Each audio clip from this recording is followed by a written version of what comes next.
Well, I would say that the two greatest expressions of human sin or brokenness are fear and laziness.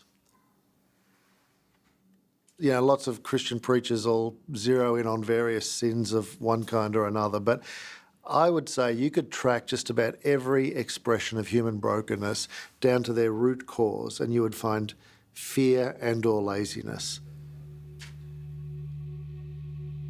Fear, that is, I'm afraid to embrace change, or I'm afraid to take this step because I fear what chain reaction will set off or what it might result in. Or laziness, which is, this is interesting and I might read a bit more and I'll explore it a bit down the track.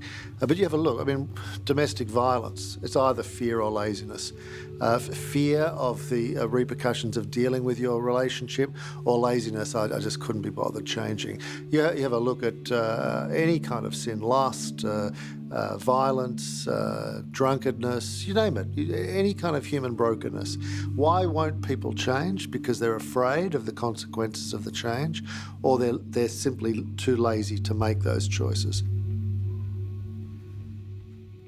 We all know what it's like. I need to lose weight. Why won't you?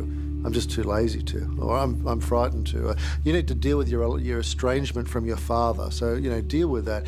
Yeah, I need to do that, but I'm just too afraid of how he'll react, or I'm too lazy to actually make the trip out there to see him, or whatever. You watch it time and again. I always think of it as like reins on a charging horse. We were destined to charge. We're destined to run free, but fear and laziness just holds us back.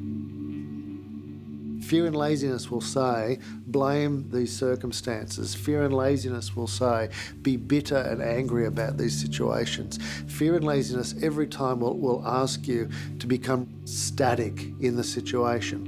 Whereas if we dare to believe what Jesus calls us to is courage and effort and sacrifice and work, those kinds of choices invite us to step beyond the circumstance, not to ignore it, not to pretend it didn't happen, but to be able to draw from it the very best that we can, and to move forward in significant ways. And for me, this is at the very essence or centre of the gospel message about Jesus. Like, Jesus dies on the cross to deal with human sin.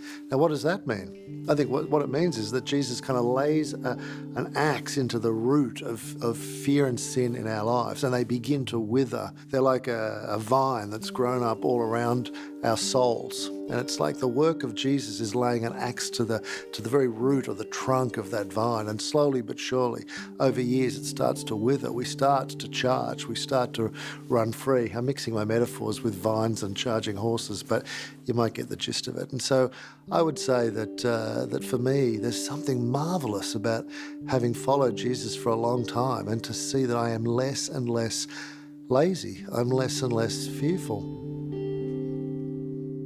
I tend to think, but I don't know if this is, it's not a general rule, but I tend to think fear is stronger as you're younger and laziness a bit as you get older. But I've been frightened and lazy all of my life. I'm an expert in fear and laziness.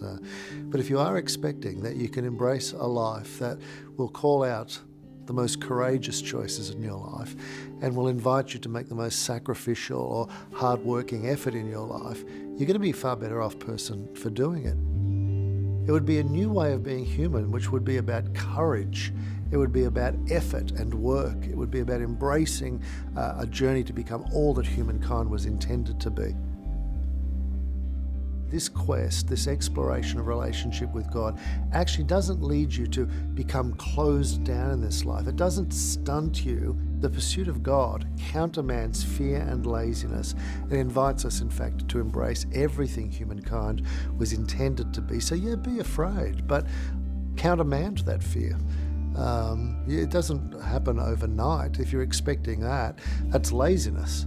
But if you embrace courage, embrace the work of pursuing God, and I promise you're a better person at the end of that process, because what Jesus wants in your life is for you to be freed to embrace the new way of being human that he modeled for us.